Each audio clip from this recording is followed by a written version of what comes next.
BVM खबर 24 के सभी दर्शकों को जेबी सलाम नमस्कार। दर्शकों, इस वक्त हमारे साथ बैठे हैं हिंद मजदूर सभा के राष्ट्रीय अध्यक्ष एस.डी. त्यागी जी। तो इनसे हम बात करते हैं वर्तमान स्थिति में जो मजदूरों की कहें या जो रोजगार हैं या उद्योग हैं वो किस स्थिति में है और इनका संगठन क्या सोच रहा है। नमस्कार शर्मा जी।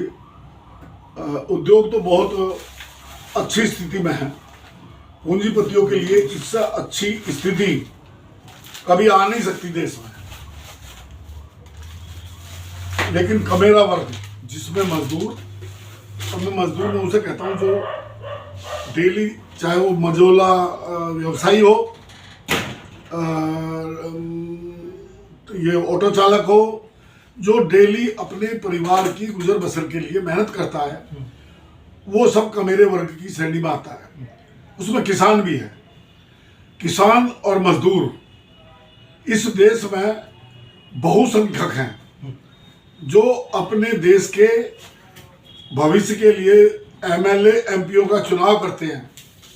लेकिन देश की राजनीतिक पार्टियों ने, कुछ राजनीतिक पार्टियों ने ऐसा षड्यंत्रपूर्ण कार्यक्रम चला रखा है कि मजदूर और किसान को वर्गीकरण कर दिया धर्म, संप्रदाय, जातिवाद और क्षेत्रवाद के नाम पर। इसलिए लोकतंत्र में जो बहुमत वोट का होता है वो चुनाव जीतते हैं, और उसका इन लोगों ने बड़ी चालाकी से डिवीजन कर दिया। हमारी कोशिश ये चल रही है कि जो जुल्म और अन्याय इस सरकार के द्वारा, मौजूदा सरकारों के द्वारा किसानों और मजदूरों पर हो रहे हैं, हम इन दोनों महाशक्तियों को, देश की महाकमेरी शक्ति को, जो देश के विकास में मुख्य भूमिका निभाती है, एक साथ जोड़कर एक समता मार्ग पर चलने का काम कर रहे हैं। हमने कई सम्मेलन कर लिए हैं, कुछ अभी और होने हैं आगामी चुनाव से पहले, और हम लोगों को समता मार्ग पर चलते हुए हमने एक स्लोगन दिया है कि इन राजनेताओं को मजदूर, किसान विरोधी और गरीब विरोधी जो रोजगार नहीं दे पा रहे हमें, इनको वोट की चोट देकर इनको आगामी चुनाव में सबक सिखाना है और इनको सत्ता विहीन करना है, सत्ता से बाहर करना है। यही हमारा लक्ष्य है आज। ये लक्ष्य है, ये मतलब बकौल अगर हम एस.डी. त्यागी जी बात करते हैं तो ये हिंद मजदूर सभा के राष्ट्रीय अध्यक्ष हैं। तो इनका कहना है वोट की चोट से हम जो है, जो जिस तरह की अनदेखी हो रही है मजदूर वर्ग की, या यूँ कहें कि जो कमेरा वर्ग है, तो वो एक यानी कि एक चुनौती कह लें, जो जिसे हम लोकतंत्र के अंदर मेजॉरिटी कहते हैं या बहुमत कहते हैं, तो उसके हिसाब से ये चुनौती देने की अपनी तैयारी कर रहे हैं। तो अब इन हालात में आप ये जो बताइए चुनौती की, ये इतना आसान नहीं कि लोग एक साथ हो जाएं या सारे मजदूर कह लें या सारे जो कमेरा वर्ग है वो एक बात को समझे। कुछ इस चुनौती को आप कैसे देखते हैं? सबसे बड़ा तो इस देश का दुर्भाग्य है जो नेशनल प्रेस है वो पूंजीपतियों के हाथ में उनकी कठपुतली बन चुका है।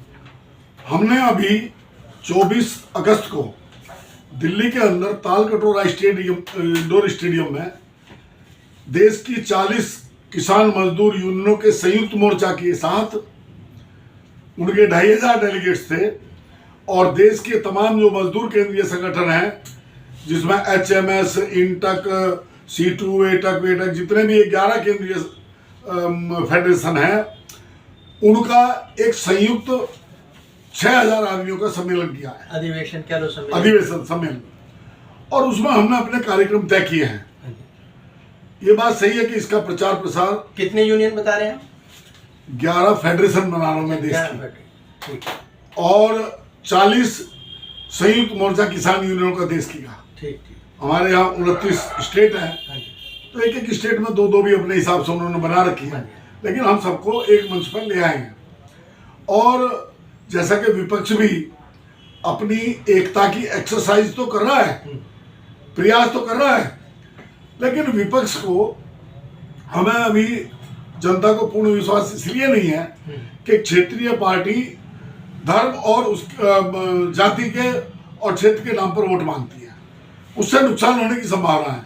हम तो वोट ये मांगेंगे कि जो किसान और मजदूरों की हक में कानून बनाए, संरक्षण देने वाले कानून बनाए, वो उनका समाज शोषण मुक्त हो। और सबसे बड़ी रोजगार, आज करोड़ों लोग नौजवान हमारे देश में 65% नौजवान हैं, सरकारी आंकड़े कह रहे हैं, और वो बेरोजगार घूम रहे हैं। जब तक उनको रोजगार नहीं मिलेगा तो देश को विकसित देश नहीं कहा जा सकता।